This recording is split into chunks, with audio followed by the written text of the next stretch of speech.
Okay, it's 8:30. I'll call this meeting of the Jefferson County Board of Supervisors to order for, Monday, July 20th. And would entertain a motion to acknowledge the minutes of January. And Bill, July 14th. Is there any others? No. Okay. So moved. Second. A motion and a second. Any discussion? Hearing none, all those in favor say aye. We brought the towels, so just in case you brought your coffee this morning instead of your soda. All right, meet with the courthouse maintenance supervisor. That'd be you, Dave. What you got going? Well, we're going to talk about the generator. Okay. And since this number 2 on the list, we'll just jump to that. Rod's here. But I think. oh, okay. So, we've been having, when we lose power, it knocks out our, well, we have battery backup on our server, but it only lasts so long, and then it goes south. And then it kind of balls everything up, and Jerry, from PCS, indicated that he was concerned that we've got a lot of money tied up in that server, that we would end up damaging that server. So we talked about the need for a generator, but we don't know what that looked like or any idea what the cost is, or can we just hook up the server to it rather than the entire courthouse or whatever the case may be. So we need some expertise. Well, Dave and I were discussing that. If we're just concerned about the server, then yeah, we isolated it and our runs to that, run it off the generator back. Which is, possible to do. So, I have no idea what would be involved in that, but is that what we're talking about, is just protecting the server? The entire time I've been here, I've never heard any complaints, and I think I talked to Ed and Jim last week that they really don't get any complaints from anybody outside of that. When we drop power, that generator power would be required anywhere else in the building besides that. So Okay, it's most likely that it's a small isolated area that we're trying to take care of. So regular backup generator, whatever we think is needed. So then the question is, how long duration are we seeing? I mean, well, how long is the battery backup, do you know off the top of your head? I believe I heard it's only 10 minutes. Okay. Power goes off for obviously sometimes, I mean, it goes without saying, it could be whatever, but I know it shuts down the treasurer's office and the auditor's office and the recorder because they can't conduct any business at all when it goes down. Plus, we've got about $20,000 in that server. And hey, Jerry, come on in. And so I don't know. Give us some ideas, Rob. I don't know. I know I'm throwing you under the bus here, but well, the reason what leads to that question is my fuel. Do I need to run it off propane, which is obviously a short duration, or do we hook it up to the natural gas that's here at the building? Which then I have to involve a line of energy. I mean, it just determines how many steps I have to take.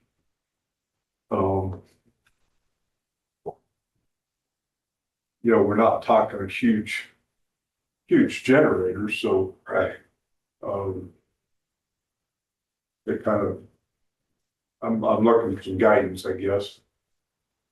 The natural gas comes in over here on the east side of the building. And there's a spot behind the bushes over there where we can put it in. So if the gas feed, it's only going to be probably 20 25 feet, something like that.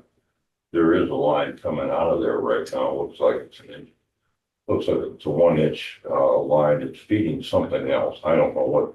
I think what it's feeding is there's a furnace up on the second floor and a stairway that goes, it's that back stairway that goes from the reception area in the courtroom up to the magistrate's court, up on the third floor. There's a furnace in that stairwell up there. I think that's where that gas line goes. Good. So we could most likely just tie it in there. It'd probably be easier to put it on natural gas in the long run, because we wouldn't have to screw around with propane or. Right. And then the generator could run more than 24 hours if it had to. So. Well, I guess my thought process would be if the intent is to save the server, then length of time that it's down. I don't know, what do you guys think? I mean, you thinking? I mean, it makes sense to me on one level to hook it into natural gas rather than having an external fuel source. But I agree with you on that. what do you think?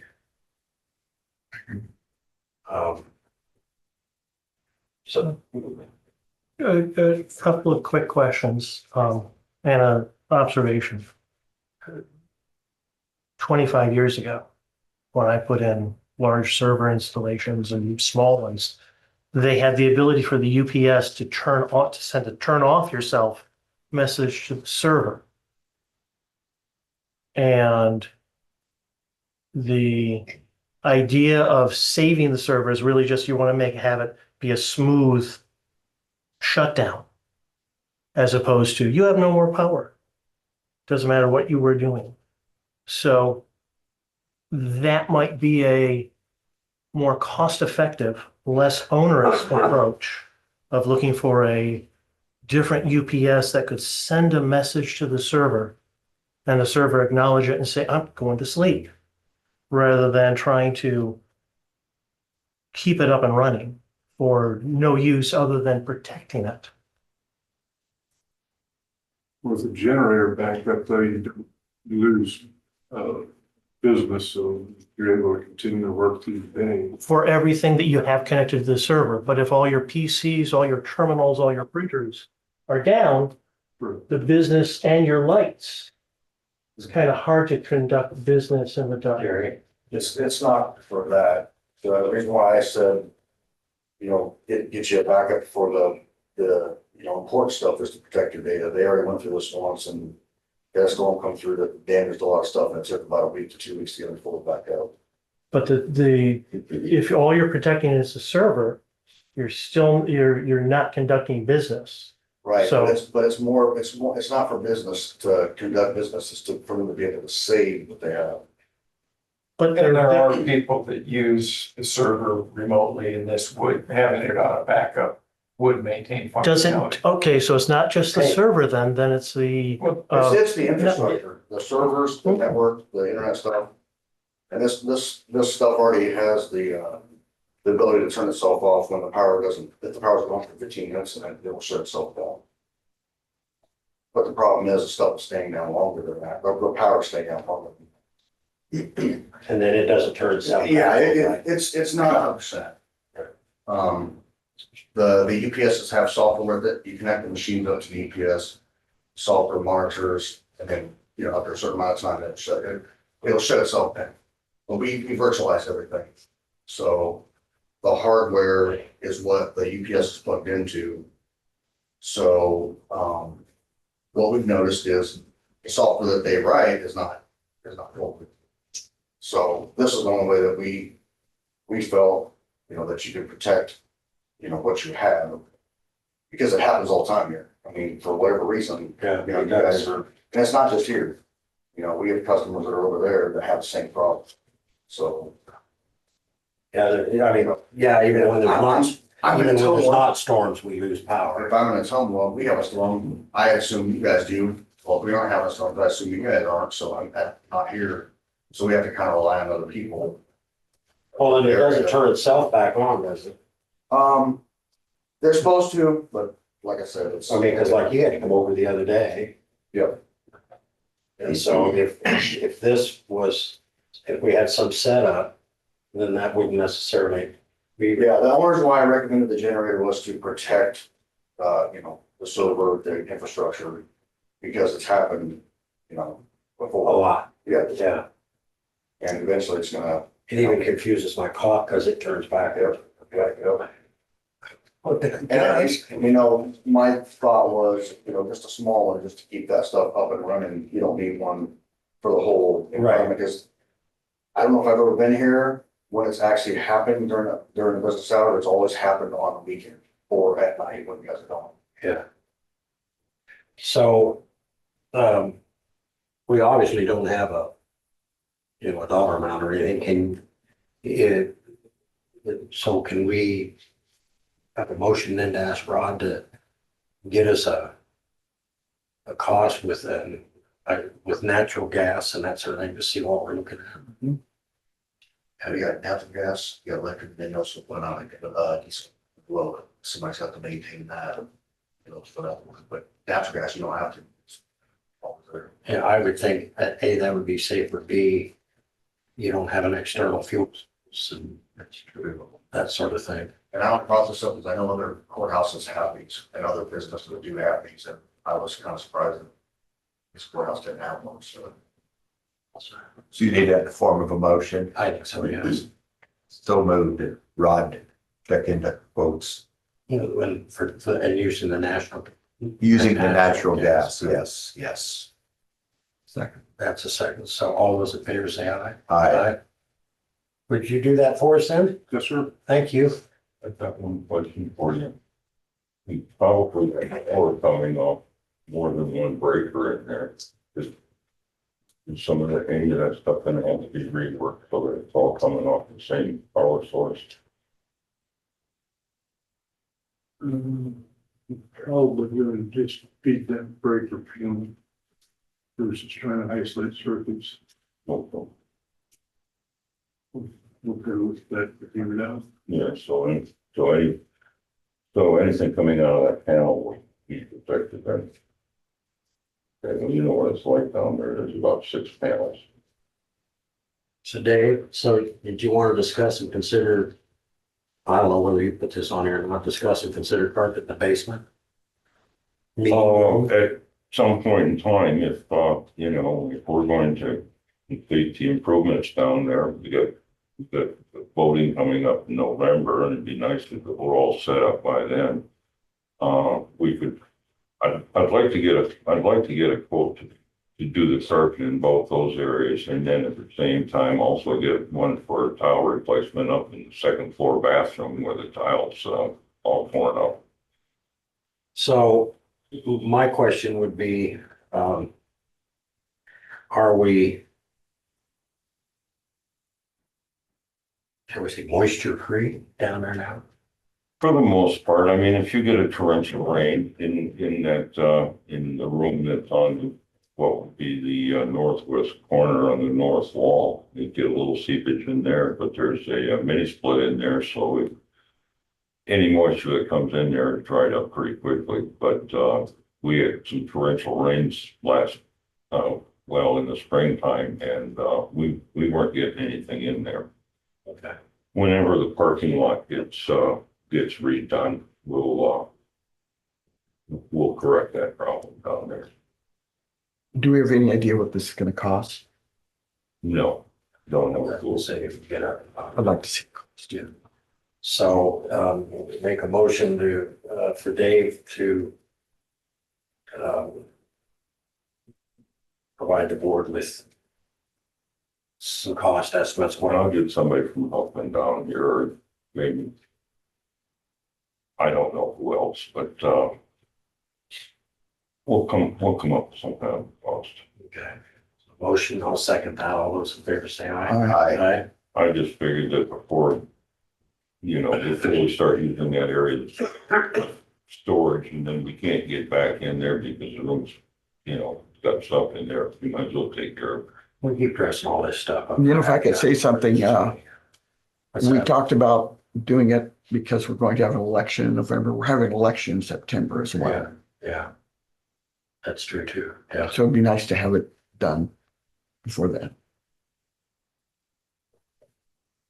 It's What, just the before the city election in election. September? Second, Before the 2nd of September. yeah. Okay.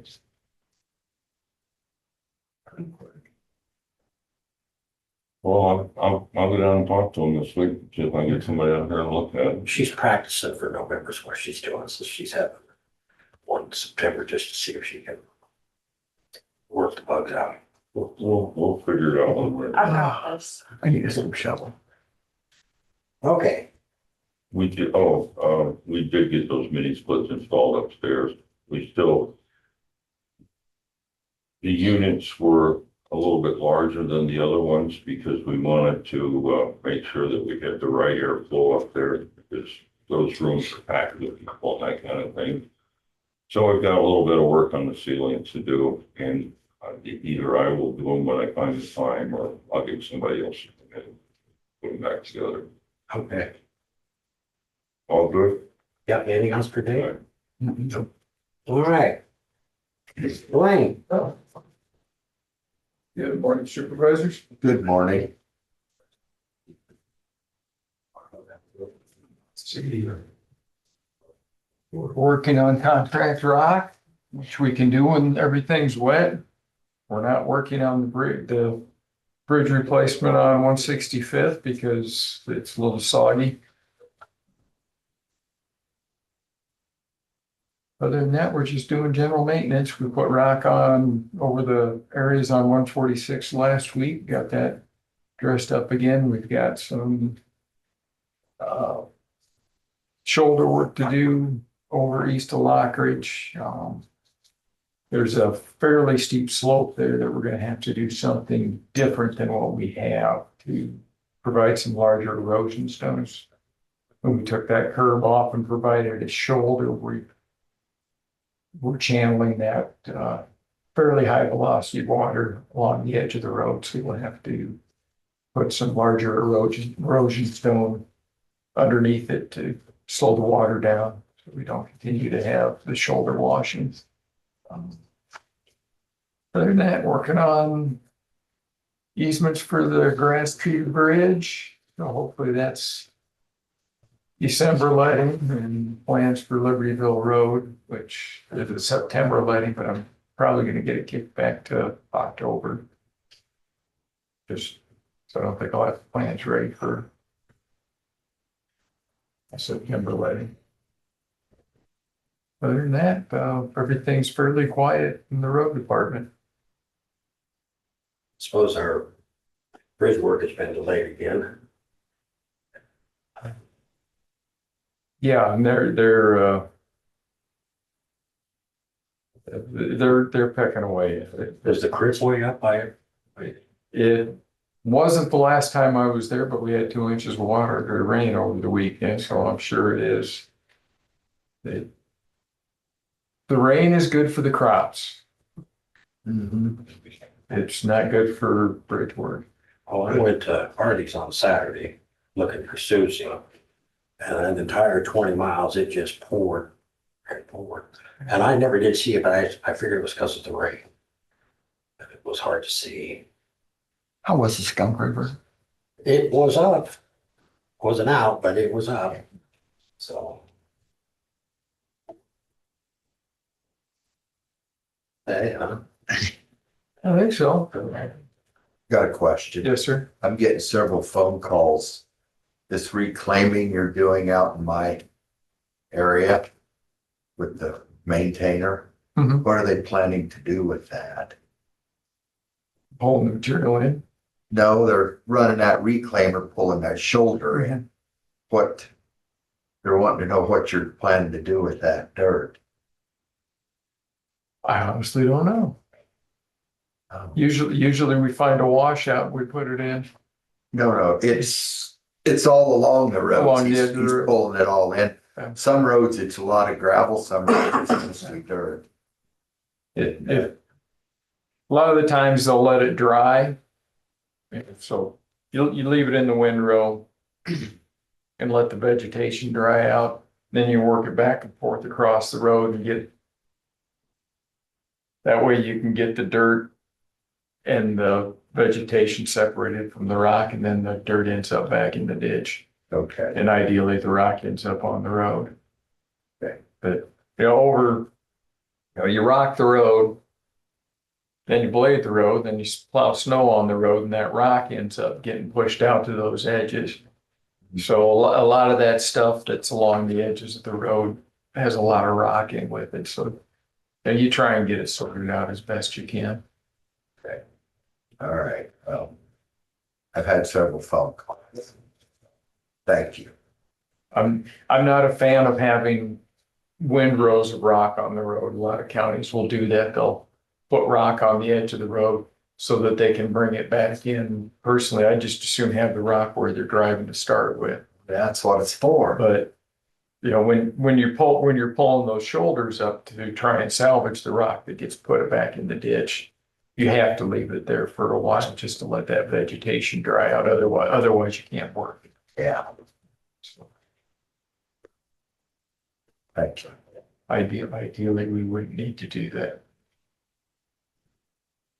You deal with the budget you have, That's true. try and save as much as you can.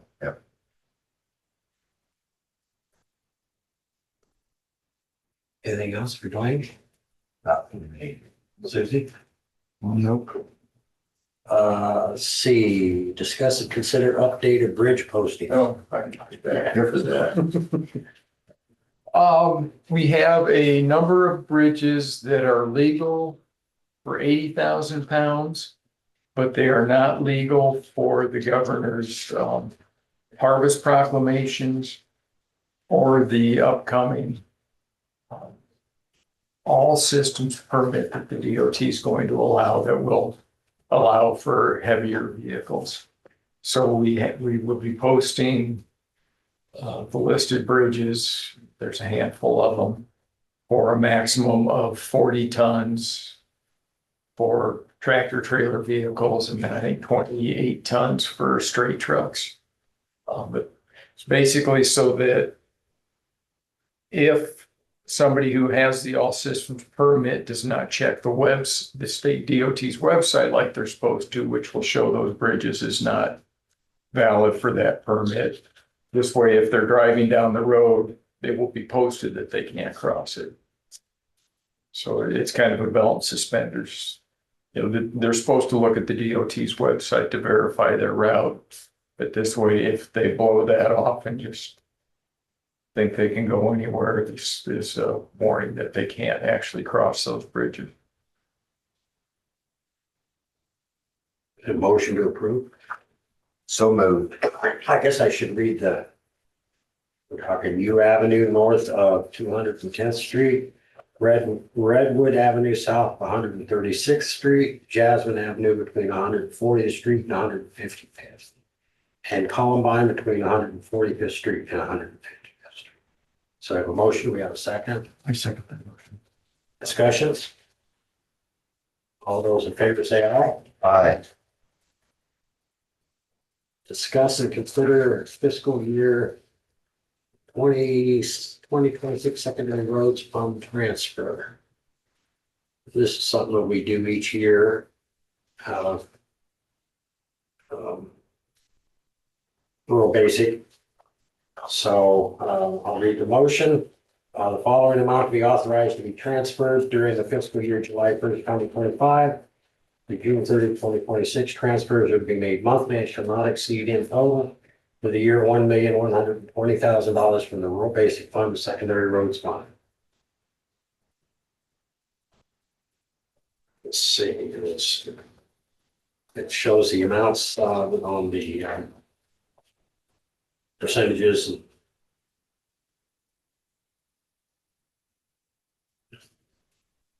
So this is part of the these funds are part of the engineer's revenue stream in road fund budget.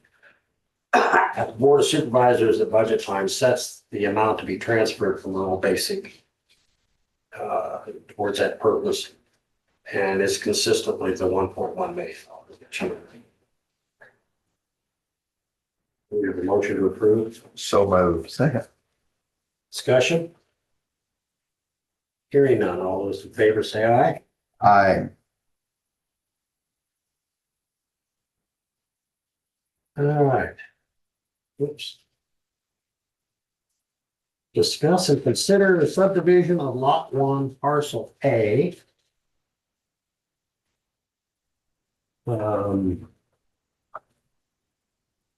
Hereby consent, auditor's office has hereby consent to the subdivision plat.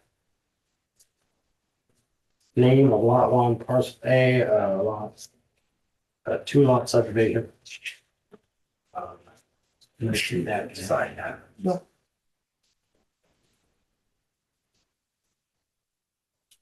This parcel was created as part of a larger subdivision.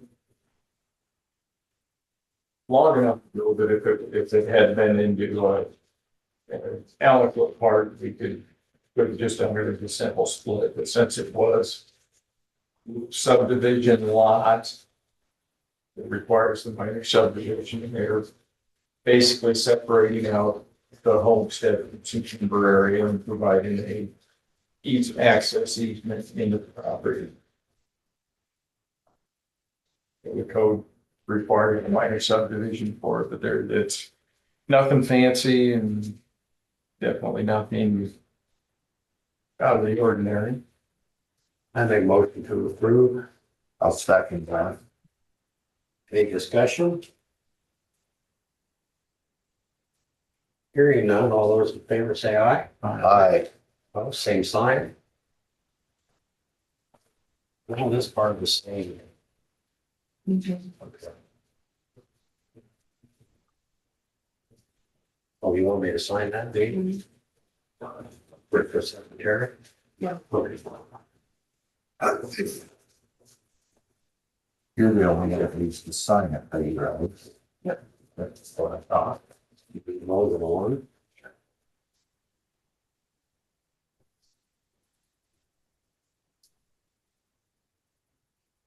Got everything you need there. Okay. 5A. Okay. No, sorry. Are we at 9 o'clock? Okay. Well, then we'll meet with the ambulance director. That'd be you. I don't have a lot to talk about, so this will be quick. Okay. I did have 2 EMT applicants for PRN positions. One interviewed last week. One's gonna interview this week. So once those are figured out, we'll put them on the agenda for approval. Transfer information, I'm still waiting on the report from the billing company and from the meeting we had last week. By my calculations, there's about $121,000 of uncollected revenue from transfers alone. But again, I'll wait until we get the report from the billing company to see what we want to do with that. Just for me anyway, is that not medically necessary transfers? That's all of the transfers. All the Yep, transfers, okay. yep. Well, no, that's all of the transfers for this calendar year so far. From January 1st through, I think I stopped in May. Because it takes a while for stuff to come in, but Right. but yeah, everything from January 1st to May, we have about $121,000 of uncollected revenue. And is that transfer funds or revenue that we can't collect? So that is revenue that we can. Can't, okay. Yes. Yep. Okay. So. Like I said, we'll wait for the billing company to see what they have to say. She should have that report to me this, hopefully today, but we'll see.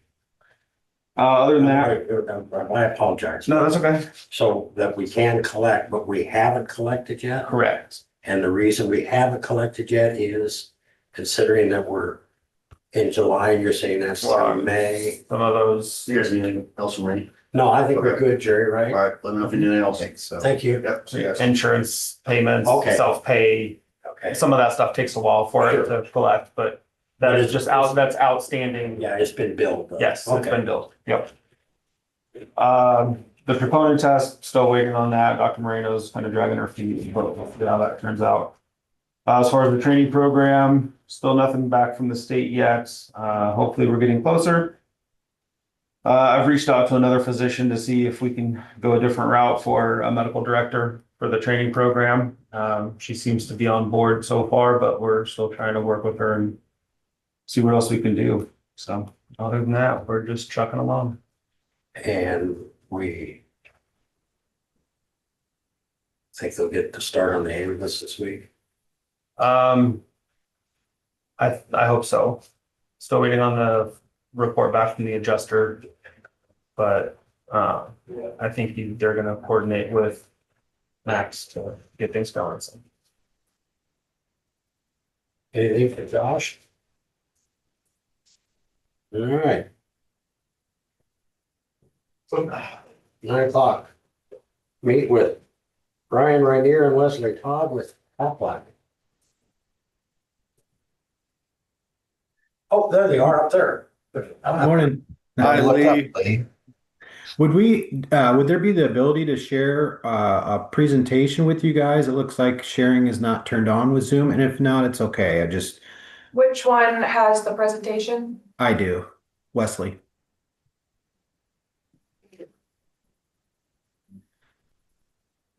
Just give you, all right, thank you. And then upper can they turn up? Here, I can't hardly hear it either.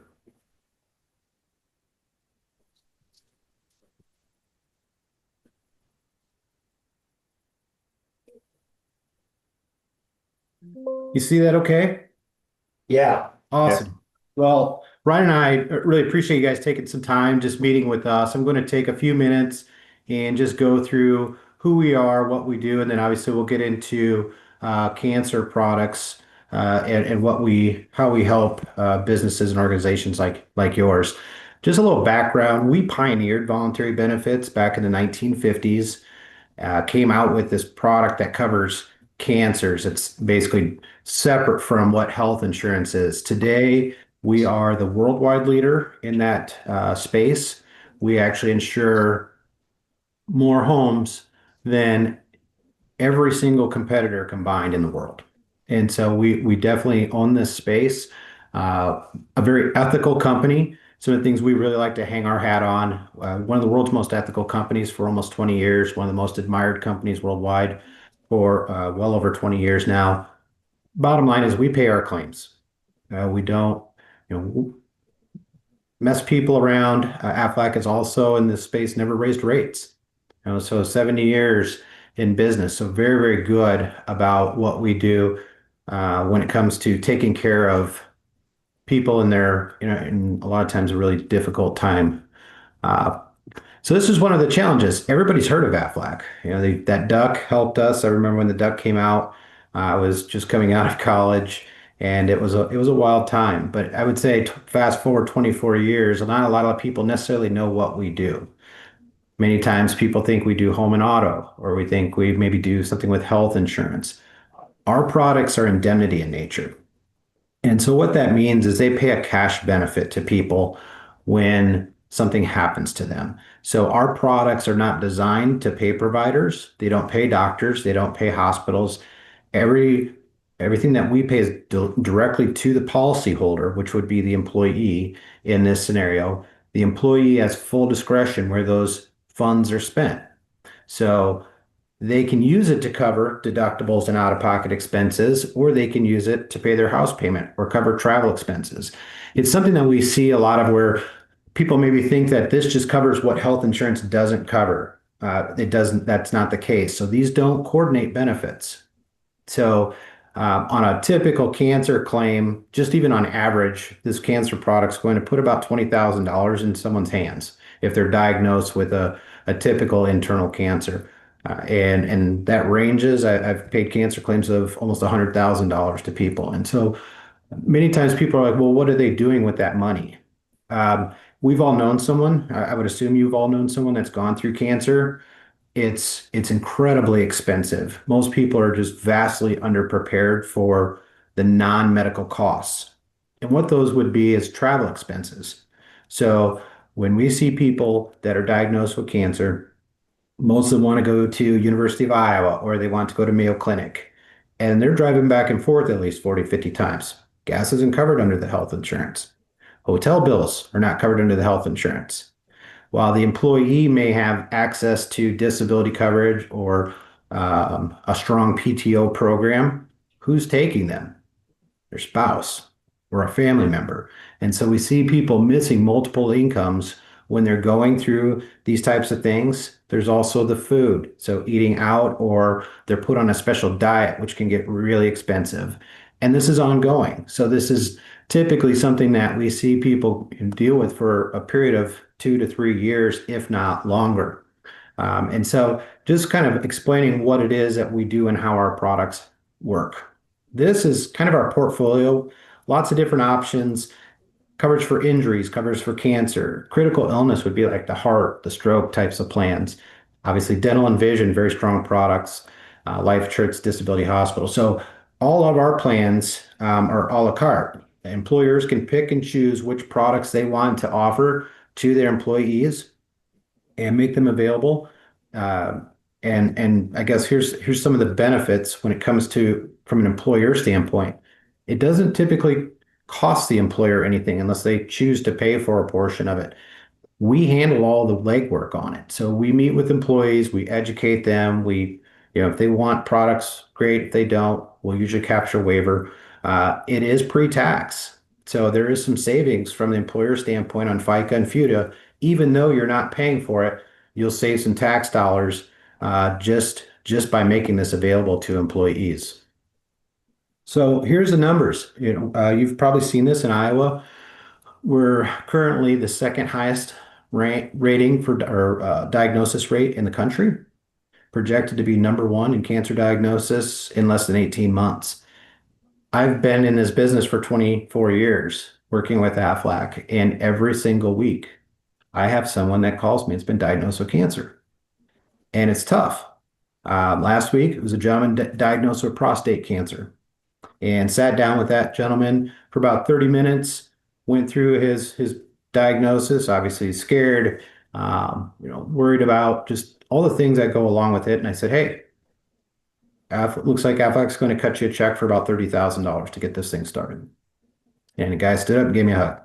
That's what we do, which is pretty darn cool. We get to help people take away that financial impact for them. And once again, from an employer standpoint, no cost to you. It's just a matter of making it available to the employees. So this is our cancer plan.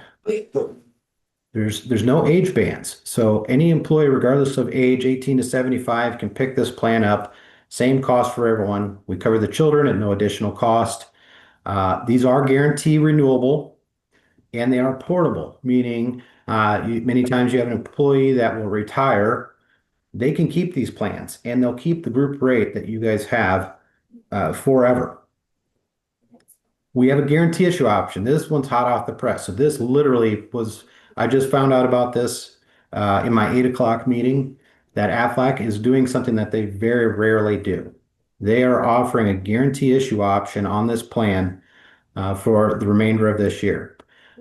And so typically when someone applies for a cancer plan, there's about 3 or 4 questions that they have to answer. It's going to ask, have you had cancer before? Or are you waiting on results of a test? Those types of things.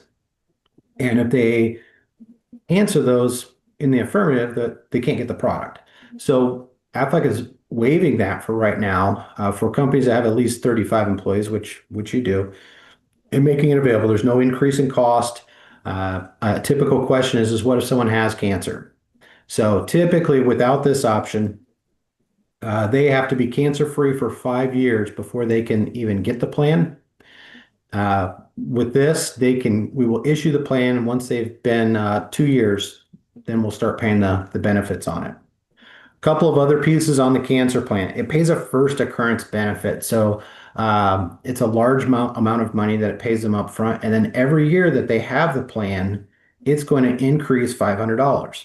So 10 years goes by, someone's diagnosed with cancer, it's going to pay an additional $5,000 and so on and so forth. That continues to build for them. There's also a wellness benefit, and this is really a key part for, I think, employers that they appreciate. One thing that we do know with cancer is that early detection is really, really important. And so Aflac has an incentive in place. Now, those of you that are my age or older, when we go in and have those cancer screenings, they're covered at 100%. The gals, they're pretty good at it. Us guys, we're not so great at it. But as we go in and do it, Aflac is going to pay an incentive to them to do that. And every person that's covered under that policy, whether it be 50 or $75, depending on the type of plan. So health insurance is going to cover 100% of that cost for them to go do that. They will go in and file quickly through our portal, and then they would have that $75 benefit that's paid to them just as an incentive to get it done. Is there any questions so far? Nope. Awesome. So educating is very important. As I mentioned earlier, everybody's heard of us, but not a lot of people necessarily know how these plans work, how they operate. They're not health insurance where you just have a card that you take to a doctor. We're typically engaged with those people. We take pride in making sure people understand how these policies work. And if they need to file a claim, we want to build some rapport with your staff rather than you having to learn something new, how it works. Really, from the employer standpoint, all we would ask is that you payroll deduct it. And then when the bill comes at the end of the month, pay that bill. We will handle the rest. We can do a couple different options. I work with a lot of city and county governments. Many times we just get on the back of like staff meetings. So if they're doing safety training or whatever, we get with each of the department heads and get those scheduled to come in and do those types of meetings. So we can do small group, or we can just come in and meet with each person one at a time. With this being a guarantee issue option, this is only going to be for the first initial enrollment. So just really want to make sure you're aware of that. That's not something that'll be ongoing. So kind of like life insurance, if you've brought in life insurance over the years, when you do that, the first offering is guarantee issue. So it's pretty important. And then post-enrollment follow-up from our standpoint, we will be that point of contact. So they won't be calling a 1-800 number or trying to figure out. We all know insurance can be confusing. We do the post-enrollment handling. So employee has a question or they're diagnosed with cancer, they're going to call Ryan or me, and we're going to walk them through that process. Okay. That's what I've got. I wanted to keep it within our time frame, and I'm glad I did that. Just want to answer any questions you guys have and see what the next steps would be. I don't know what the next steps would be, to be perfectly honest with you, but I would, I guess, my understanding would be this would be, I assume that you would schedule a time frame to meet with employees, but I think that we have to discuss with Darcy what kind of what she would have to do. I'm assuming you're wanting to run it, have an automatic deduction or whatever from their paychecks, and so I don't know how that works for you and all the extra work that you would have to. That's how all our other benefits are currently working, so I shouldn't see that being an issue. So I don't know what we do on our part. We could notify all the employees that this is an option. And they can take it upon themselves to contact them. I will tell you, with the guarantee issue option, we won't be able to do that type of an enrollment. It's so if somebody they don't understand what Aflac is, and I'm only saying this because I've been doing this for 20 some years, and if you're going to roll this out, you definitely want it to be something where there's some education in place for employees. The last thing that you ever want to have happen is an employee come back and say, well, I didn't know that this was an option, or I didn't know what this Aflac stuff was, so I didn't want to go to the meeting. And then they're diagnosed with cancer. And so if we're going to, bring this out, it really is important, at least for this first initial time, to meet with employees and make sure that they're aware of what it is. Well, I understand that, but I think that you'd have to coordinate with, say, like, the sheriff's department, with the roads department, with Yep. public health. I think you'd have to meet with each department. Yes, sir. I don't know how you, I mean, I can address that if you want. Okay. So as I mentioned, I've worked with several city and county governments and do know all the ins and outs. So typically the way that we would process this is it's really you saying, yes, let's take a look at this. Let's offer this. We would then meet with payroll, and then through payroll, we would get the contacts for each department. We would go and meet with each of the departments and the department heads and kind of walk through what this is going to look like to make sure that we've got flexibility for them. We know everybody works on different schedules. They have different types of needs. Some may say, let's just do one at a time. That's easiest for us. Some may say, we have a safety meeting at 7:30 on this date, be here. And we're flexible on our part. So usually when it's, we're in a scenario like this, it's basically the affirmative, yes, we think this makes sense for our employees. We want to make this available. And then we would start to coordinate with once again payroll or HR staff to start to get this out and get some dates in place. We would likely make it effective in a couple of months just to give some time and get it all taken care of.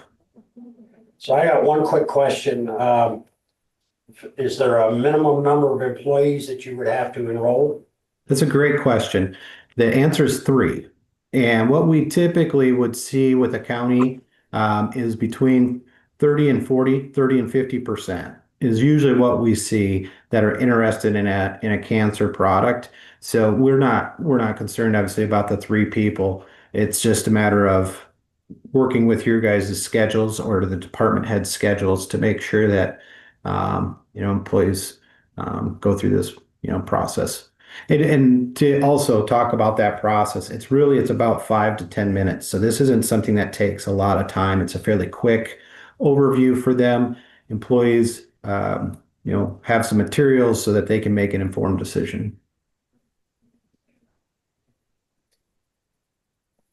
So you're doing it, you're in charge of the auditor's office. Are you okay? They move forward with it.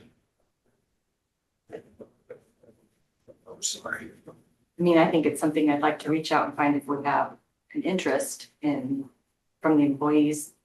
We also have a pretty comprehensive plan through IGHCP, and that potentially could be something that Denise and her group would offer as well. I don't know if the cancer policy has ever been presented to you guys from Denise and her group or not.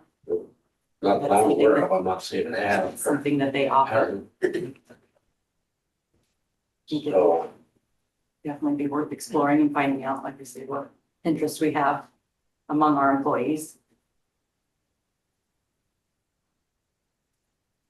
so how do we want to handle this? Do we want to just send out an email to the department heads to reach out to their employees to start with for, like Darcy said, to find out, to gauge interest? And then at the same time, and you get contact information to Darcy, the auditor's office? Yes, we could. Couple of different ways that we've done this in the past, just to however you choose to do. Sometimes we could schedule a Zoom like this with some of the department heads to give them an overview. Usually if we go out, if somebody comes to you and says, hey, do you want more insurance? Your first initial reaction is going to be what? How much does it cost? Right. And no one knows what it costs. They don't know what it covers. And so that's where making an informed decision is tough when you go and do a survey or something like that. What we typically could do is we could do either a Zoom or we could come in and meet with some of the department heads and at least explain how these plans work so that if you did want to go through that process where they're reaching out to the employees for interest, they would at least have some of the information. They would know the cost, they would know the plans. Um, that's probably where you're going to get the best type of an answer. Um, Otherwise, my guess is you would probably get mostly no. Well, I don't know how you set that up either. I mean, I'm not saying you can't have them come in here. I'm not saying that at all, but I'm not gonna be part of setting that up. You know, as far as that part of it goes. As far as being able to access the Zoom, I'm okay with that, but And we'd be happy to come down and meet with them as well. That's really, and I was just being for their time to be as flexible as they'd like. More than happy to come in and meet one at a time or in a meeting with all of them together. Really, we're flexible on our end. We just want to make sure that if you are looking at this and exploring it, that people really know what it is and how it works. well, it's, again, I go back to what I said a second ago or a minute ago, whatever, that however that's coordinated, the employees or the department heads or whatever, you guys are gonna have to schedule or coordinate a time that works for, say, the sheriff's department, that works for the roads department, you know, or even if it's the individual department heads at least initially, Yes, sir. and whether it's here or whatever. But I would go through the auditor's office to coordinate that. Mhm. And Lee, you know, I'm from Fairfield, right? So, I mean, I would be, I'd be able to stay multiple days down there to be able to meet with all the proper people. That's not a problem. You know, we would be able to get to meet with everyone that necessary. Well, again, and that's fine. I think that's a good thing actually, but I would just recommend or suggest that you coordinate with the auditor's office because they're there all the time and they're the ones that are gonna handle it and whatever process you all come up with is, and then to inform the employees and the department heads what you offer and what it looks like. And it's really outside our purview. It's up to the individual employees to decide what they want to do. Okay. So then would it be okay for us to try to coordinate with the auditor's office in the next several days? And is that okay with you guys then? Yeah, that sounds good. Okay, perfect. Well, we'll reach out and start looking at calendars. Okay, Really appreciate your time this morning, guys. thank you. All right, Can thank you give you. me host back? Yes, how do I do that? Oh, there we go.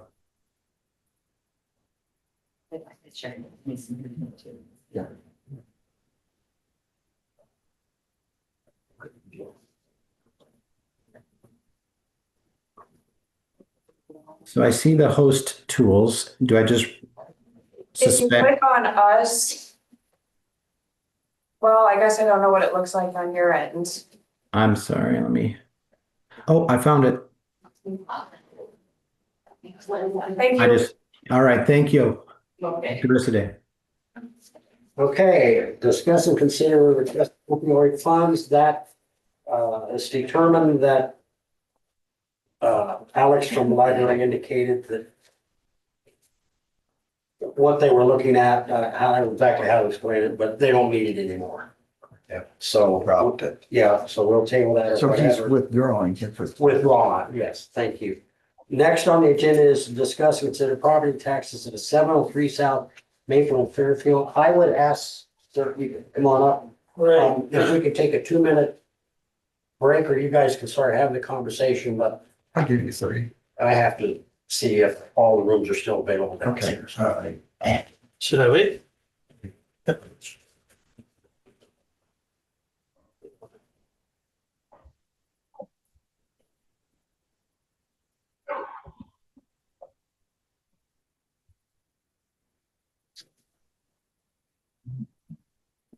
I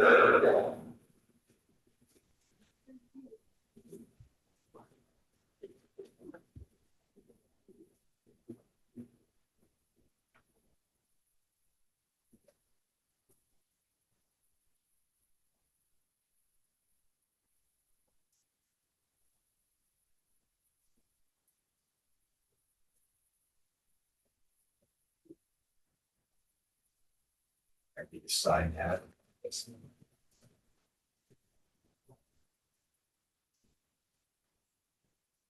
Oh. Thank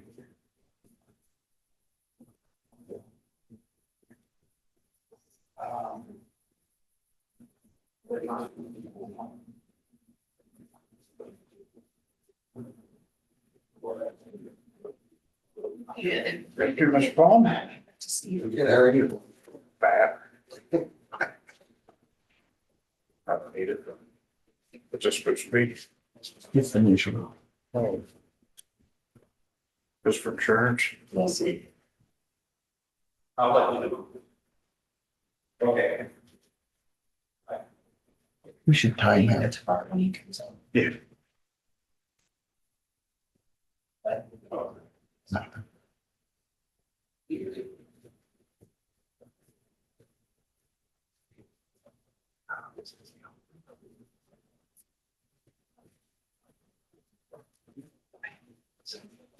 Something about the initial insurance. That's what she said. I don't care.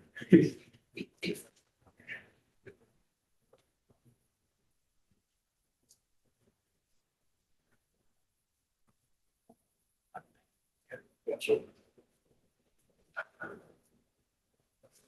Nah, good. Suppose he got locked in. Maybe. We couldn't get that lucky.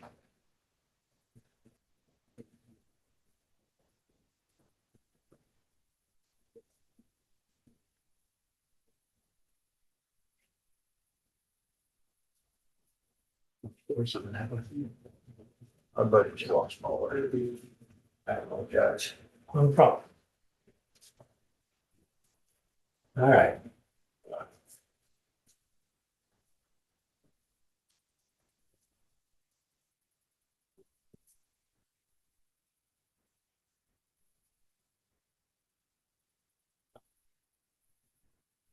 So, um,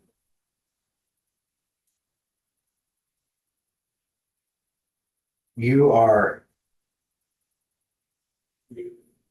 specifically where you asked. What I'm asking is if possibly, I'm Travis McGuire. First of all, thanks guys for allowing me to be here, putting me on the agenda. What I'm asking the board to do is to, I'm pleading two sensibilities and we could go retroactive possibly on the form the wrong form that I filled out. And what I brought with me today is a bunch of the forms. There were 3 of them that I could find. And it would explain why I got confused. But I also brought with proof that I'm current on my taxes. So if you want to look at that, does anyone want to see that? Well, you are, yeah, your taxes are paid up. Okay, yeah, you guys would know. Right. So what I'm asking today is because, I mean, I'm not blaming anyone. I'm not blaming the county. The person I'm blaming today is myself for not being humble enough to ask for the proper form. Now, that form has been filled out and has been submitted for next year. But I missed that cutoff by 7 days because I thought that I had submitted the form last September. When I came in last September and submitted the form for tax exemption, because I'm a 100% disabled American veteran, that allows me to be tax exempt on my property tax. That being said, I filled out the form that was a homestead tax credit or military service tax exemption rather than the homestead and, no, yeah, no, that's the property tax. There's a bunch of different ones. Let me see what, there it is. Military service, property tax exemption, which is Iowa code 426A, administrative code 701, 110.2. Which has been filled out, and I've submitted the proof that I'm 100% disabled. And I'm just asking you, the reason I'm asking you is that I have, and again, I want everybody to understand, this is nobody's fault but my own. But I had planned when I borrowed the money last year, I borrowed money against the house to make improvements. A roof, some other things, a bunch of things. And I had to be very careful through the winter so I could get to the point where I was tax exempt, because that was going to free up $500 a month. Rather than freeing up $500 a month, it added an additional $300.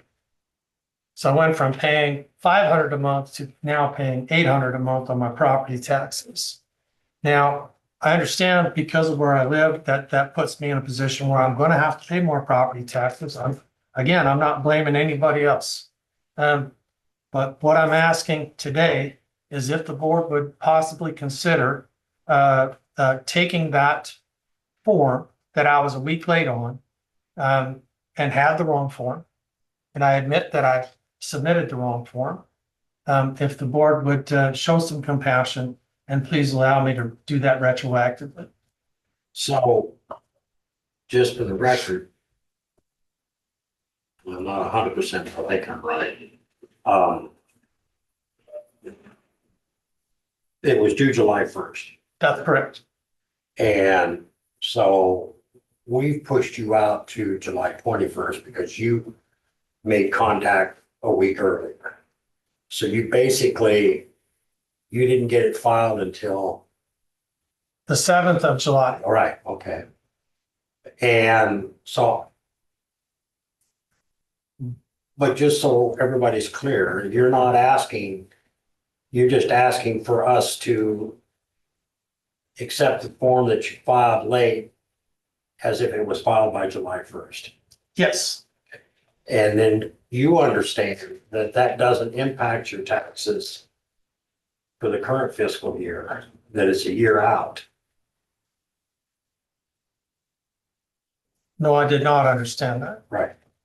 Okay, so what I'm saying is, and I always get confused on property taxes, but so for example, what you're probably paying this year is property, the values that were assessed in either 23, 24 or 24, 25 and, Fall of 24. oh, hi, Steve.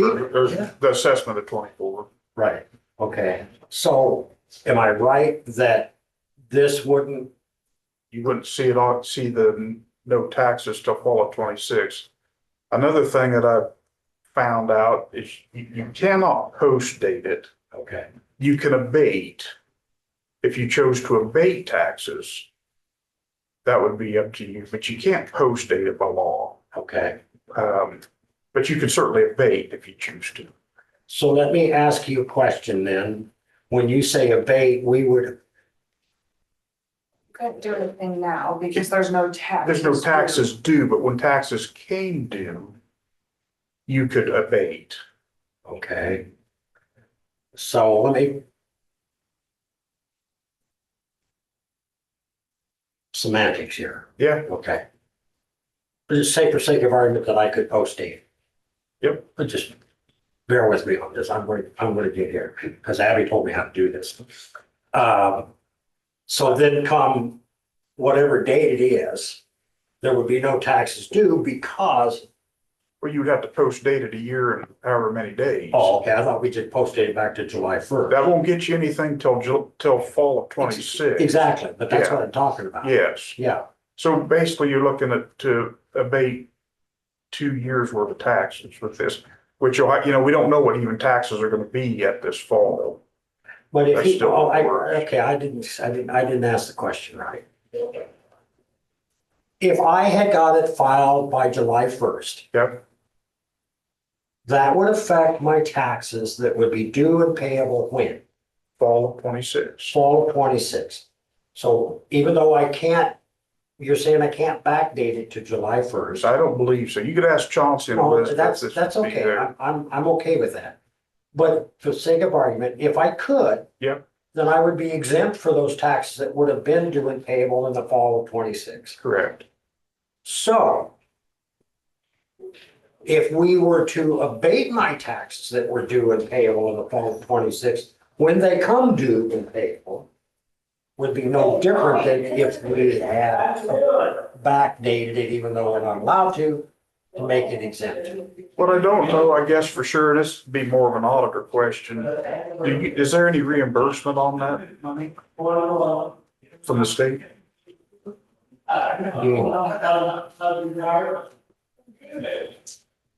You mean, are the property taxes reimbursed to us? With his situation with the disabled veteran, is that a reimbursable tax, like a homestead tax credit is what I'm asking? I've never heard, I don't know. I don't either. I don't get on that end of it. Because if I'm wrong here, but my thought process is that if this form that he filled out is not valid because it wasn't submitted by a proper date, if we take that form and fill it out now to get it in before July 1st of next year. Which we've done. Okay, Which we've done. So now it makes it a 26 application. It won't affect his taxes till fall of 27. right. But in fall of 26, we could abate those. You could is what abate, you're saying. absolutely, that's what I'm saying. You could abate the ones this fall. Right, That's strictly up to you guys. right. I'm not sure, I mean, I guess, what my personal thought process is that if you can't backdate it to July 1st, okay, I understand that. You can accomplish the same thing by abating them in fall of 26 when they come due and payable. There's nothing due and payable right now. Yes. And then it would automatically kick in fall of 27 because you've already got the form filed. Correct. That's clear as mud, right? We're just stirring it up. Yeah, so. Anyway, does that make it a little more Understandable, yeah. I mean, I mean, the taxes are paid up. So where I'm at is the taxes moving forward. And if he had got it filed on June 30th, fall of 26, there wouldn't be any taxes due and payable. Correct? Steve? Fall of 20. 6. Fall of But 26. yeah, exactly. Okay. But because it didn't get filed by July 1st, there would be taxes due and payable in the fall of 26, which aren't due and payable right now because they haven't been levied. So you can't abate that which does not exist. But they will be due and payable in the fall of 26, so a year from now. But if we don't do anything, and I'm saying if, I'm just for, you don't do anything. The form that they filed will only kick in the fall of 27, so 2 years out. Right? Yes. So he would have to come back in the fall of 26. Say, hey, remember me? And then we would have to take action at that point.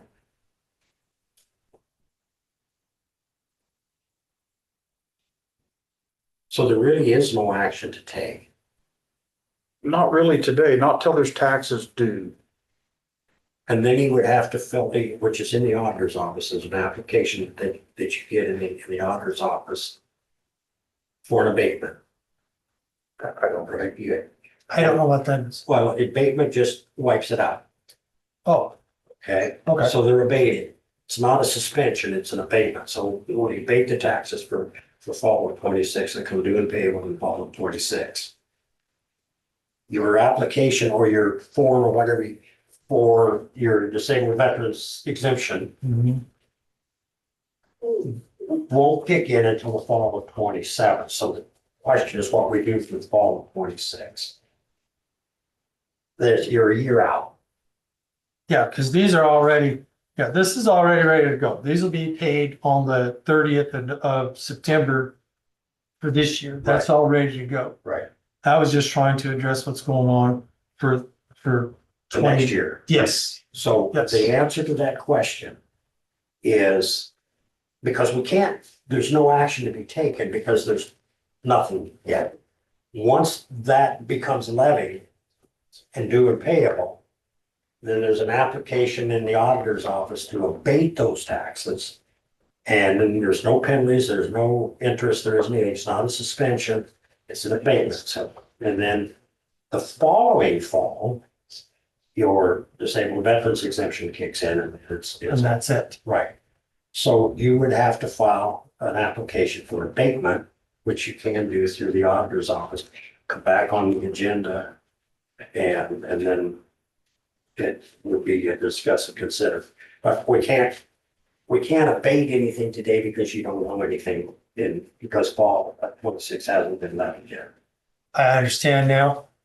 Okay, so when can I apply for abatement? Once you get your tax bill, I would think. Okay. July? There is no,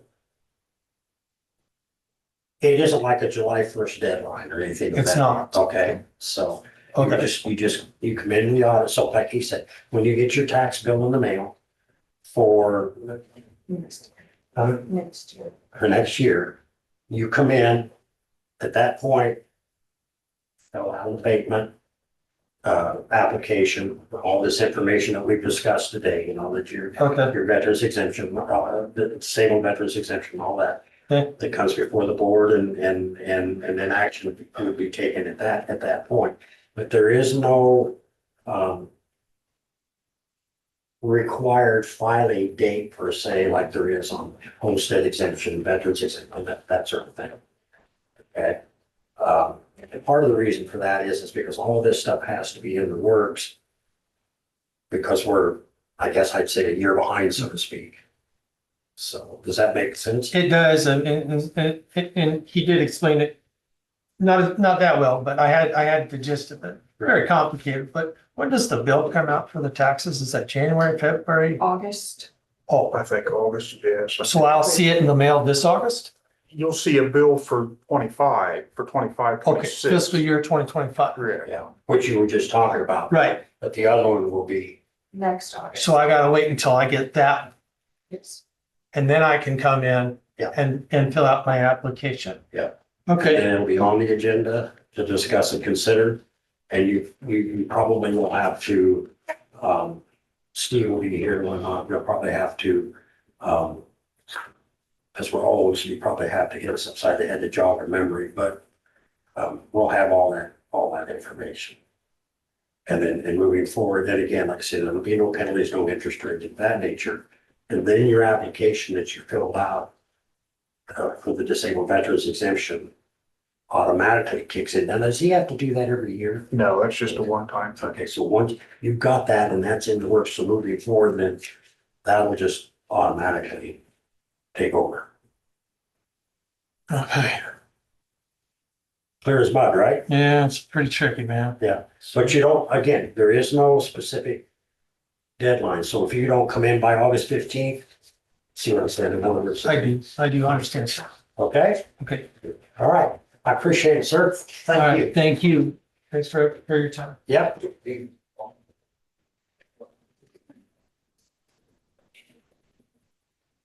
Thanks, Steve. Okay, discuss and consider ISAC dues for fiscal 26. It was a protest moment on my part. I'm not a fan of ISAC. But I know that Joe goes and, but these are our specific dues for our affiliate, which is $400. I just want you to be aware that if I had my way, I don't think we belong to ISAC, but Motion to approve. I'll second it because I do get some benefit out of it. I feel like, so. That's to approve payment of the dues. Correct. Okay. All those in favor say aye. Aye. Opposed? Aye. I just wanted it on there. Okay. Discuss and consider Teacher of the Year fundraising sponsor.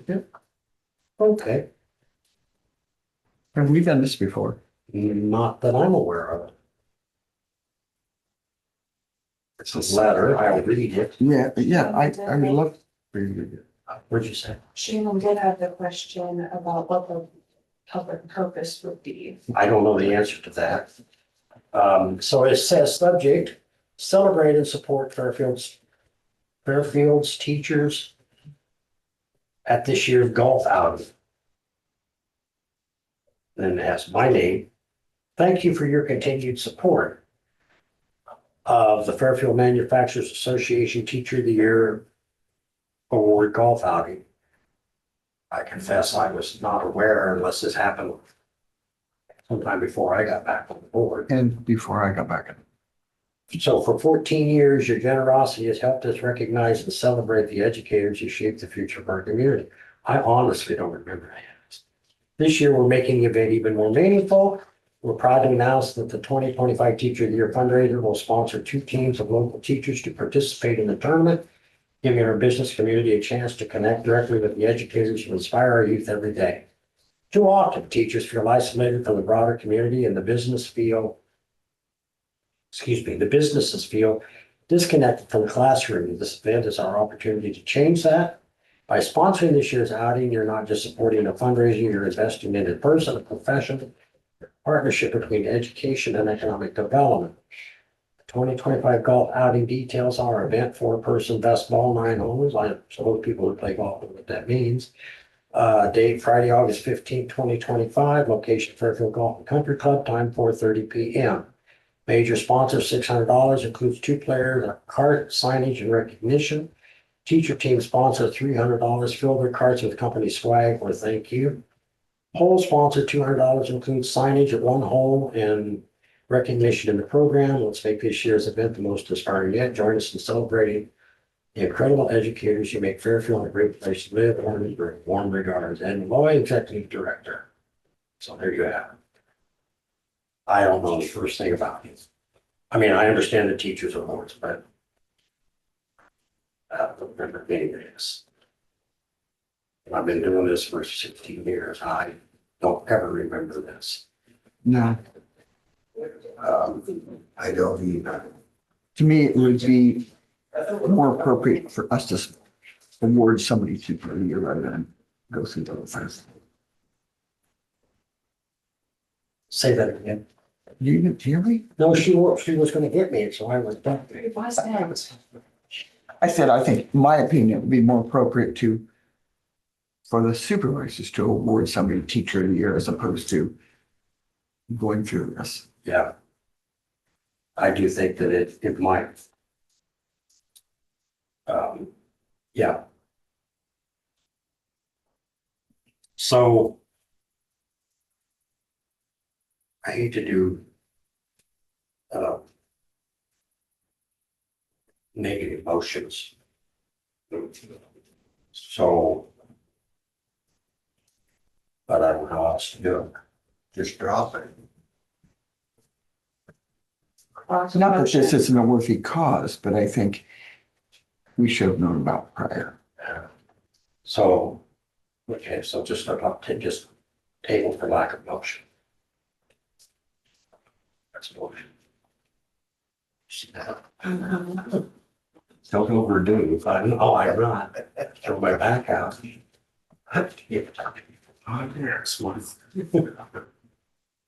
Okay, discuss and consider legal fees, number 8 in your packet. John, will let you take the ball and run with this, seeing as how you put it on the agenda. What is all of this? Oh, okay.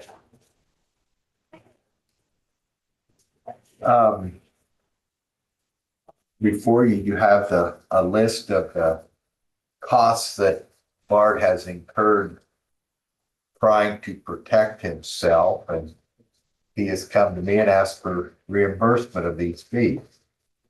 And I have reached out to legal and I have not heard anything back yet. And so I'm not prepared to say a lot about this yet. So do you have anything to say, Bart? Okay. We paid fees before, and something needs to be done. It's costing, and it's unnecessary. It went through one court and he was told to be removed, and that hasn't happened. So we have to protect our county employees, the way I feel.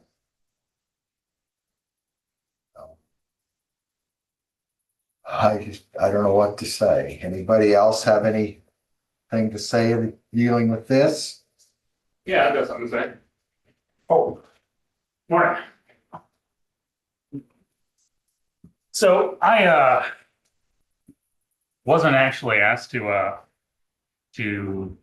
about this, so I'm not sure what legal you reached out to, Joe, in reference to this matter, but I've put together kind of a memorandum on the status of the law on this issue.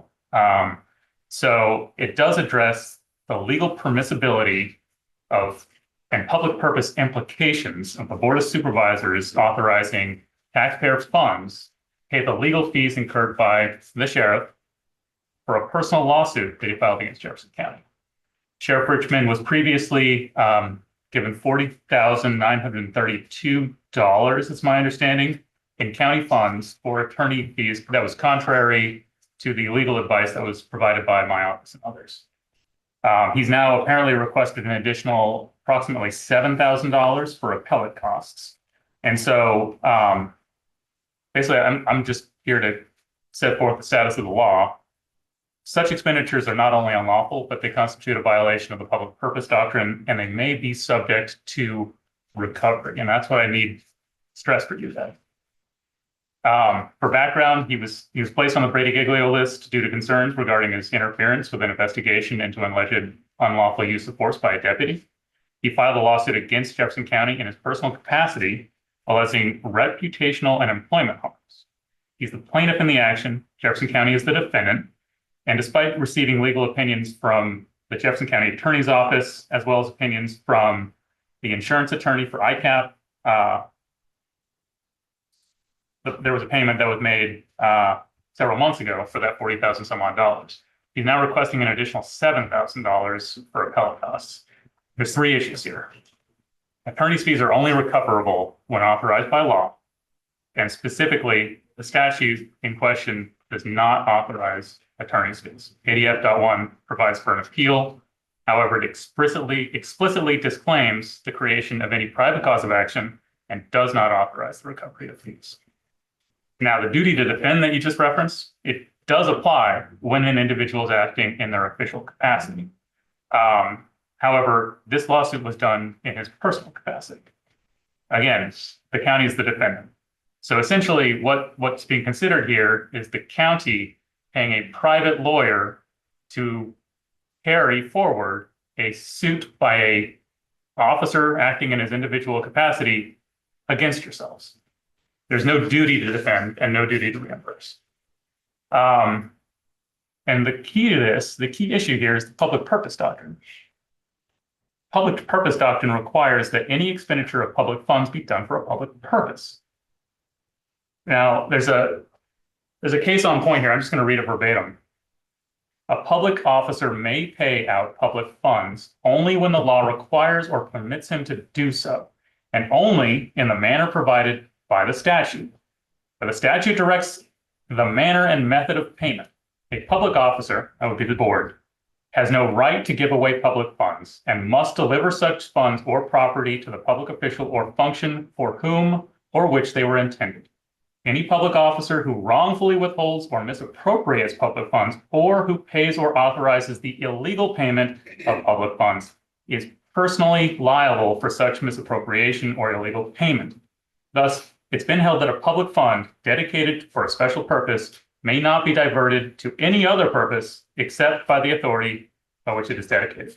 Courts should not discourage actions on the part of citizens to compel a strict observance by public officials of their duties, but as far as authorized by law, should encourage such practice. Citing Carter versus Jernigan. Been affirmed by the county attorney's office. It's been confirmed by the county insurance provider. This position's been confirmed by an auditor from our private independent auditor, Anderson Larkin. It's been confirmed by a representative from the state auditor's office and by an individual from the attorney general's office. There is no ambiguity and there's no dispute here. What the sheriff is asking the board to do is illegal and in violation of law. Sorry.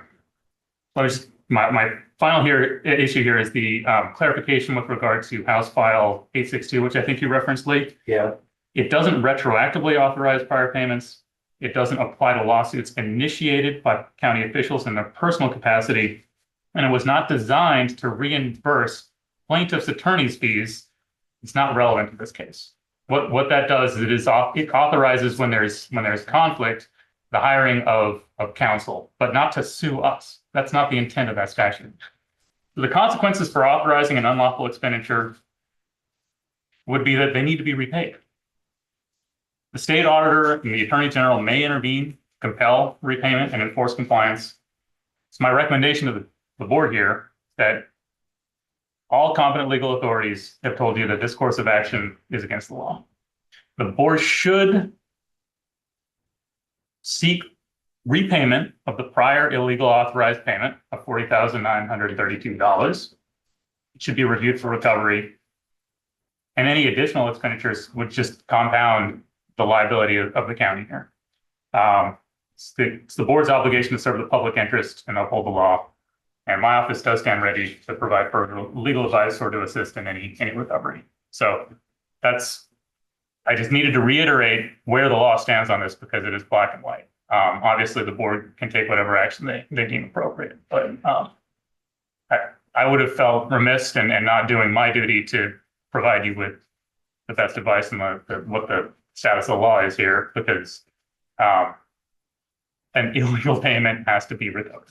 So, Well, I'm not so sure that it's black and white, but the reason I say that is no. I was just gonna surrender the board here. You're perfect, Greg. All right, you're fine.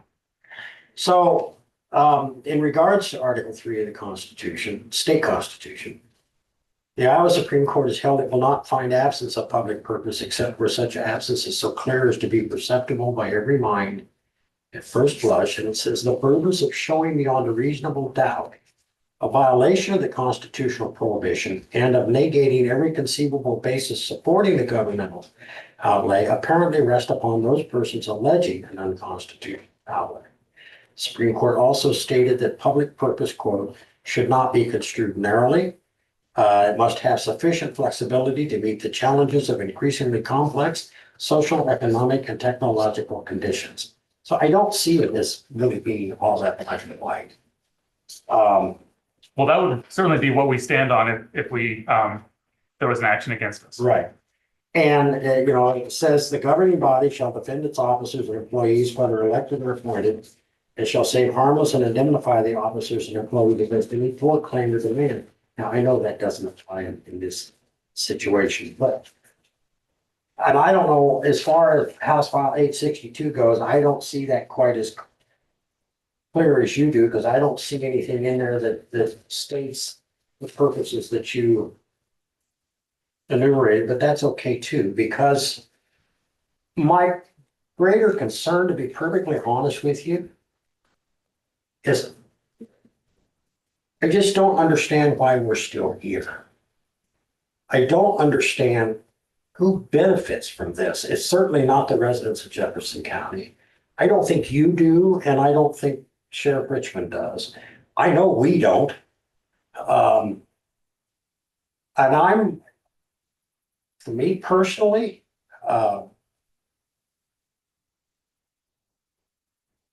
I am in a very difficult position here, and I believe that um, I wouldn't have near a problem with it if it was actions on my part that brought me here, but it's not. It's the actions of two elected officials, right, wrong, or indifferent, that I think has put us in this position, not just me. But the previous conversation that we had regarding this issue and the decision that was made, whether we agree or disagree with the decision, I made a reference at that time, and I looked right at you when I said it, that this can't be open-ended.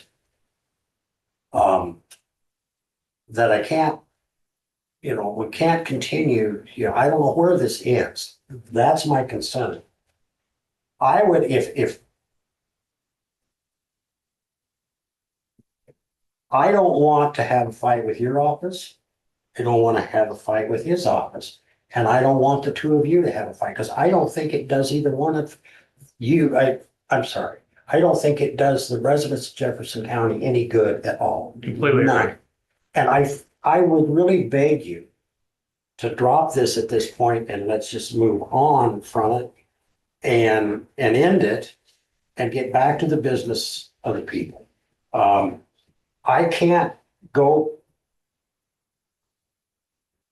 cannot break my word when I said this can't be open-ended. I went back and I reviewed the minutes of the meeting. I went back and I watched the video of the meeting, and I was pretty clear on what I said at the time. And I have to stand by that. I don't like it in one respect. In another respect, I don't think we should be here. I don't.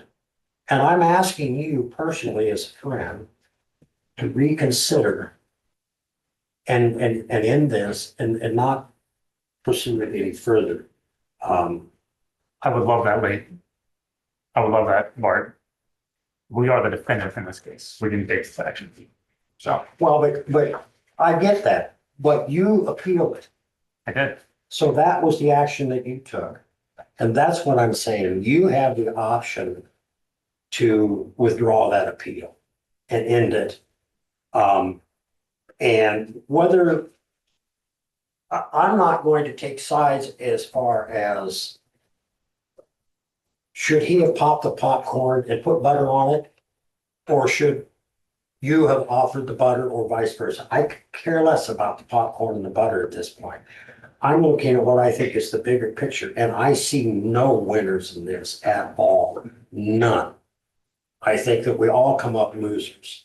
I think it's a bad look on Jefferson County as a whole. And I think it needs to stop. I think we're better than that. And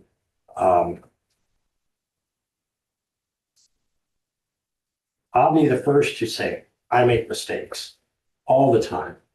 And then I have to correct those mistakes. I'm not suggesting anybody's made a mistake here. It's a difference of opinion, whatever the case may be. But I have to abide by what I said unless it's determined that I misspoke or something. But when I said that it can't be open-ended, that's what I said. But I'm going to apply to your census and ask you to reconsider this and move on from it. I'd love to have a conversation with you, Bart. My Would you door's please open. do that? What conversation is there to I have? don't know, Bart. I just know it has to be. I'm not sure what he's. I guess that's, converse well, about. I don't know either. I The don't whole thing know. was fabricated from the beginning. It was his actions, not mine. It was all him. And this has been going on a long time. Yes, I agree with It's been you. going on since 2020. What? What do you mean? Just the stuff you've been pulling, Chauncey. Don't come here and send memos to the board trying to control and bully them, because that's what you do with everybody. I'm Just unclear what we're talking stop. about. Just stop. This is about a very specific issue. What's that? It's about a very specific issue here. Right? But I'm happy to talk about all of this. We should probably do it privately, man to man. I would always just, wanna have I would private ask the conversations. county attorney, and I assume that this is going through the county attorney's office. It probably should be. Otherwise, it becomes a personal matter, and I'm not sure the legality of that, and I don't want to go down that road. I'm just asking the county attorney's office to drop the appeal and end this, and then you guys can have a conversation, you can work out your differences. And I'm sure there's differences, and I'm sure that both sides have legitimate arguments, but I can't emphasize enough that this is such a bad look, and we just need to stop. It just needs to stop. This is a, So, with all due respect, Susie, Joe, I agree with you, Lee. I don't know, it's like child's play, fighting against each other. And I have talked to somebody else. We're supposed to go to the county attorney's office, but I can't reach out to you because you're at the root of the problem, just like Bart is. And it's like the fox guarding the hen house. Because you're going to tell me what you want me to believe. Joe, I am always going to give you a straight answer. I hope you recognize. I have a duty here. I question this ongoing thing here. That's, I've asked you 3 times for how many hours you've spent dealing with this. I've yet to hear an answer, and I'm asking it for the 4th time. don't track that, Joe. Okay. So see why I'm feeling this way. So I'm asking too for you to drop the appeal and be done with it. It's just a waste of money. And whatever we've paid him, you've probably spent that much or more on your side. So. but this is exactly the conversation. I mean, we've got media here, and I'm not finding fault with media, so don't misunderstand. What I'm saying is that we're better than this. You know, the county is better than this. We've got more important things. And I'm not saying it's not important to you, Chauncey, and I know it's important to Bart. And I understand that, but you know, we sit here and we argue over budgets and things, and when I say argue, I mean, you know, and we try to do what we think is best for the residents of Jefferson County, providing for roads and providing for law enforcement and providing for ambulance service, and at the same time, trying to keep the costs of those operations down. And we can't really accomplish that successfully when we're fighting amongst ourselves, and I wish that, I mean, and I could say to you, Chauncey, where's the benefit to the residents of Jefferson County? And I know in your mind that you can make an eloquent argument to what the benefits are. And I understand that. I don't doubt your sincerity in that regard. I may not agree with you, but I don't doubt your sincerity. By the same token, I understand your frustration and your anger and being upset and having to endure through this and what you view as a personal assault. And I reiterate, through all of it, what do we gain? What do we gain from this? And I see nothing. I can't go to Bill. I can't go to Bob or anybody else and say, here's your benefit, Bob. Here's your benefit, Joe. Because it doesn't exist. It's not there. Yeah, it's a legal argument. You may be right on your legal argument. Well, if you are right, what did we gain? Nothing. And so I don't know what I can do. I don't know how I can persuade you. I don't know if the others can. I think my position is pretty obvious. I think it needs to end, and I think we've been thrust into the middle of a situation that none of us has to be thrust into, but we're here. And so back to you guys. You know, I sit here and I listen to this. And it's not unlike the teacher dealing with the two eighth graders.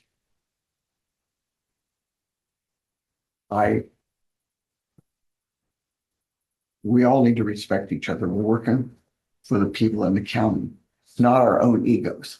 I'm sorry. There has to be, but I sit here and I listen to Chauncey talking about a possible somebody have to pay this money back. Have you guys thought about that? I mean, I'm just all of a sudden thought about it. My goodness, if we have to pay it back, do we all three have to pay it back? 40,000 divided by 3 is how much? Well, I honestly, that's frankly the least of my concerns. I guess I'm more concerned about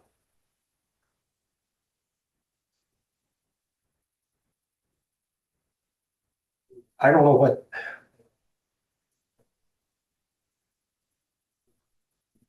I think we have to understand, I hope that we understand, I think we have to understand that this is costing more than money. It's things that we can never get back. And when it comes to anything and everything we do, I don't have any other way of saying it.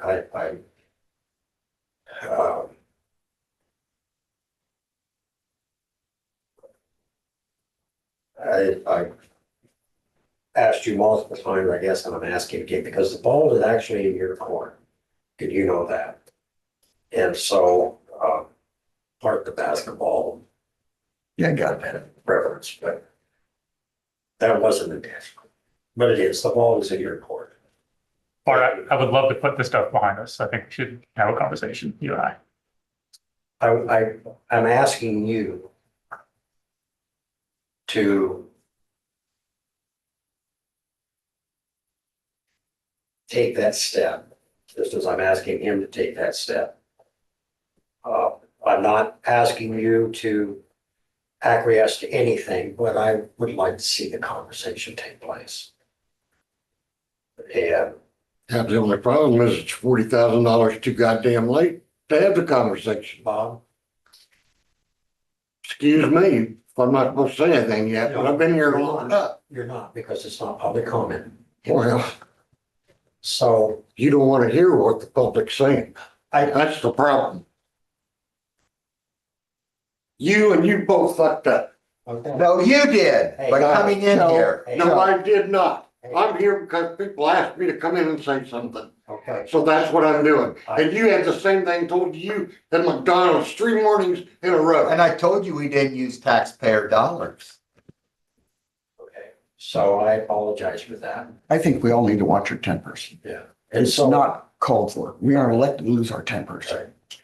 So if we can end this, that would be would be the most beneficial, I think, for everybody. I would ask that we table this for a week. And you guys have a conversation and see if we can't end this. Can we do that?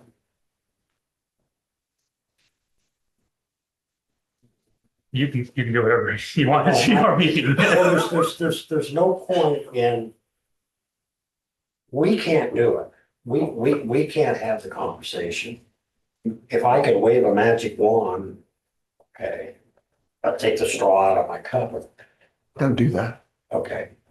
So that's where I'm at. Yeah, this entire thing really started from an interference with an investigation and a stonewalling by the sheriff. So I would love to have that conversation with you, Art. So my door's open, always open. Might not be open tomorrow, but any day other than tomorrow. Because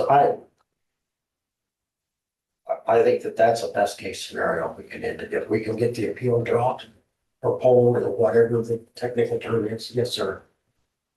Point of, is this public comment? before the tabling.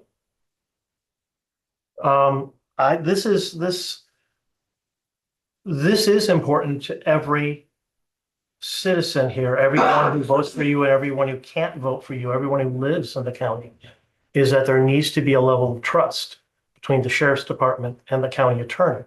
And the county attorney is, one of his important aspects is mitigation of risks. He needs to be able to understand how to protect the county when lawsuits are brought against the county, and how to be able to be prepared to decide, is this something we want to go to court and fight, or is this something we want to settle? And so I think as that you're- such, I think you're conflating multiple issues. Number one, the district court ruled he was a petitioner. We weren't a defendant, we were a respondent. He petitioned the court for a redress of his grievances. The court, right, wrong, or indifferent, the judge ruled on several things. One, according to the judge's opinion, as just the judge's opinion, I wasn't there. The judge indicated that Chauncey had violated statute. it's all a sealed, this is all sealed document. We No, it's can't not. see it. No, is that the court hearing and all the different It's things in that's the judge's- available for it's in the looking at? Judge's opinion. No, not the opinion, the Sir, court. Sir, I'm telling you what the judge's opinion is. I know what the And he judge's ruled. opinion, I read it. And his were good for you. Then you know what I'm talking about. And what I'm saying is that the jury or the judge ruled. Okay. Chauncey didn't agree with the ruling and he filed an appeal. Mm-hmm. Okay, that is a legal step that you take. But the fact is that the judge did indeed rule that at least in his opinion, and he was the arbiter, that there was no lack of candor or dishonesty. He also noted that it might have all been avoided if there had been an answer to the email. I don't know whether that's true or not. Again, as you just eloquently indicated, I wasn't in the room. But my point is that I just want it to end. I wanted it to end the last time. And, this arguing over it doesn't do the residents of the county any good. You just saw a gentleman leave. He's upset. I understand it. I've known him for years. Okay? I don't like that. That's what I say. That's what I mean when I say there's absolutely no benefit to the residents of Jefferson County. I would think you would agree with me on that there's no benefit. There's a benefit to the Jefferson County residents to find a resolution that allows both sides to feel comfortable in.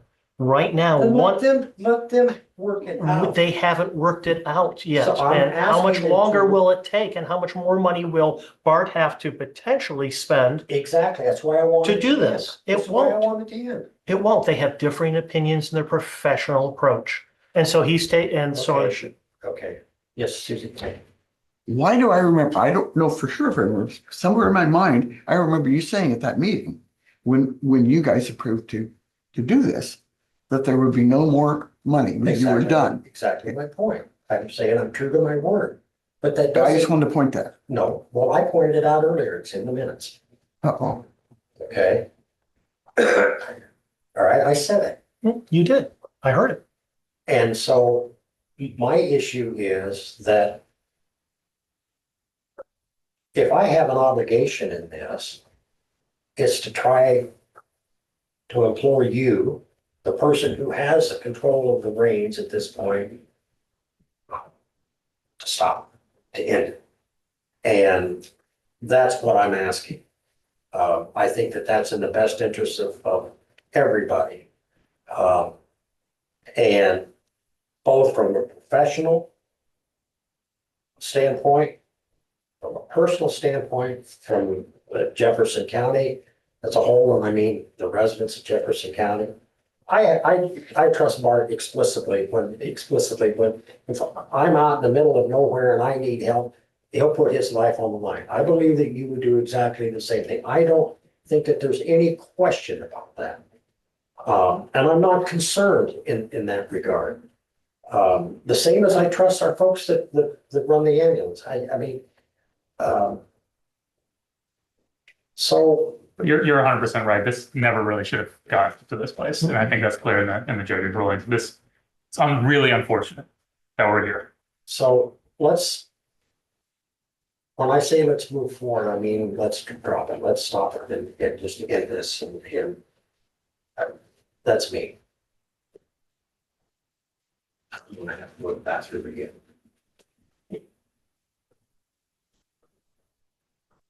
As I drink some. Yeah, I know. Tabling this will not change the fact that Bart's been billed 7,000 and change.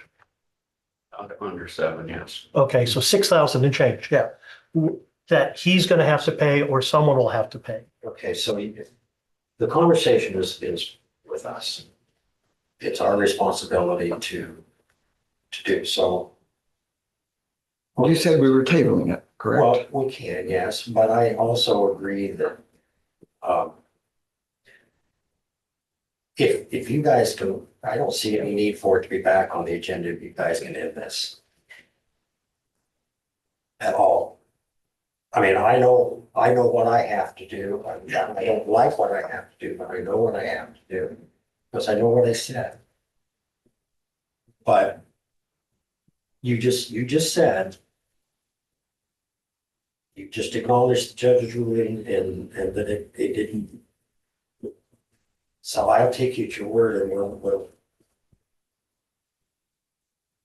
I'm asking you to drop it. I understand. Joe, Susan, I'm just happy they're getting together to talk about it. Can't wait. will you do that for me, Bart? For me? I know it's not what you want to do, but I'm asking you to. Okay. Thank you. I appreciate it. I really do. More than you may know. Okay. Okay, so what did I do with my agenda? Is that my agenda? No. Okay, committee reports. Thank you. I had the Madison Barnes meeting last Thursday. Thanks, We John. visited a little bit about things, upcoming events. They're asking for folks that would really like to come out and help them clean up the grounds, paint or prepare the playground equipment. Oh, excuse So if you know anybody that's interested, go on out there. They'd love to have you work. Work? I know it's a four County but supervisor, you know, I don't work. you got that right. And That was a robot that said that, by the way. Okay, go ahead. now you got, I had a Simco meeting on Wednesday. Okay. The whole gist of our meeting was really just talking about Judy Ham, who passed away a couple weeks ago. And we signed a card for her, and I really think we should, as supervisors, or the whole courthouse, just send a sympathy card to her husband. Did you? Thank you. Just something food for thought, I'll bring up. For the next budget session, which I realize is 6 months a away. mere 6 months away. It's okay, we're ready. I want to have a serious conversation about, apparently, you know this better than I, so I'm asking you. If we've got a manager of an entity that we support that's working 3 days a week, that's physically present 3 days a week, let me put it that way. And that is a joint venture between 2 other counties in this county. I would like to, I would question whether or not we don't reduce. Could you be more specific? Sure. My understanding that your manager working at Simcoe is present about 3 days a week.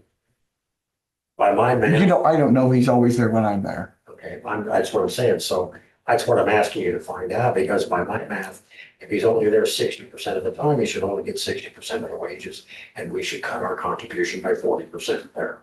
That my. So should that hold to all the other people that we pay on our, you know? Well, If they're only there 60% of the time. um, whatever works. I don't know that there's any truth to that. No, I don't, I'll ask, okay?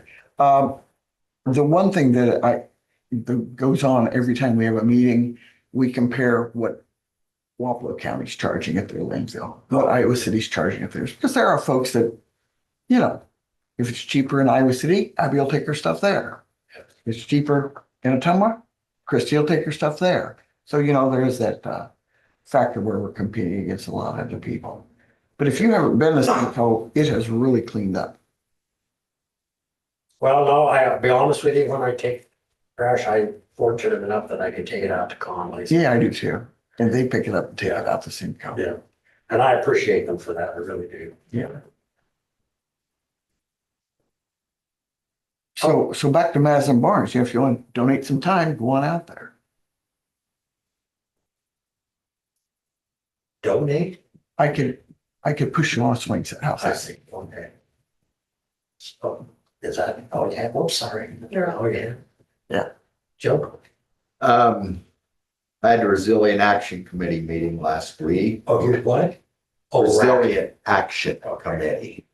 What do they do? It's about the future of Fairfield. Pool like this? Yeah. Okay. What's going to take place, what they're suggesting. I attended a Madison Barnes meeting Tuesday night, which was on the agenda. And like Susie said, they're needing help. And I had worked out with Leon and Chuck Belgrade to help Saturday morning. Well, got up, it was raining, so that was canceled. Went Traction Thursday on Thursday, which is talk about entrepreneurs and how what they've done and this and that. And on Friday, I had a luncheon over at the McElhaney House called Generations Over Dinner, which was he's looking at me like I think it's for older people. generations. It's for There was 48 or 50 of us there, and they had tables set up, and they divided us up with younger and older. And I think maybe I was probably in the older generation when it looked at my table, but the youngest one was 9 years old. He sat down with his phone in his hand and real bashful, and we started working on him, asking him questions. And this little guy, before the meeting was over, was actually conversing with us. And he would write questions down, and we'd answer them, and it was just quite entertaining to talk to different people and what they were thinking and stuff. So, Give me this. and that's the end of it. Generations over what? Generations over. Well, I went to Iowa City and had needles stuck in my eye. And it worked out well. I could still see. So, and I only have to go once every 6 months now. Does that hurt? Does it hurt? Yeah.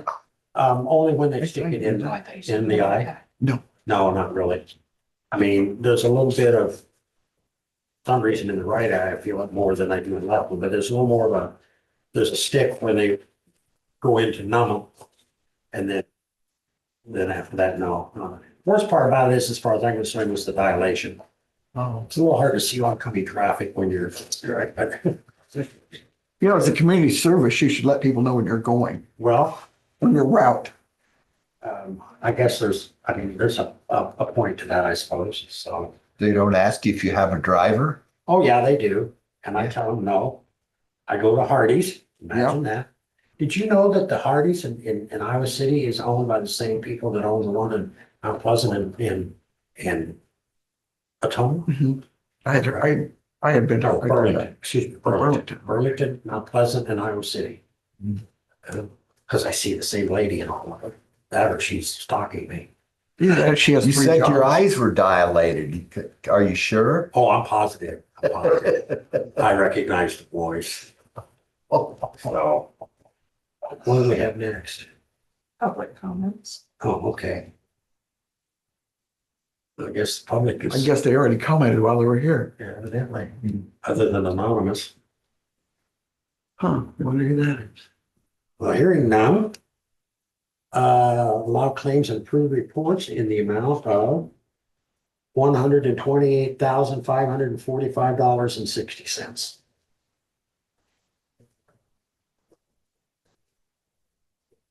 Motion to approve. Thank you. Second, Discussion. All those in favor say aye. aye, Motion to adjourn. so moved. Second. All those in favor say aye. Aye. Aye.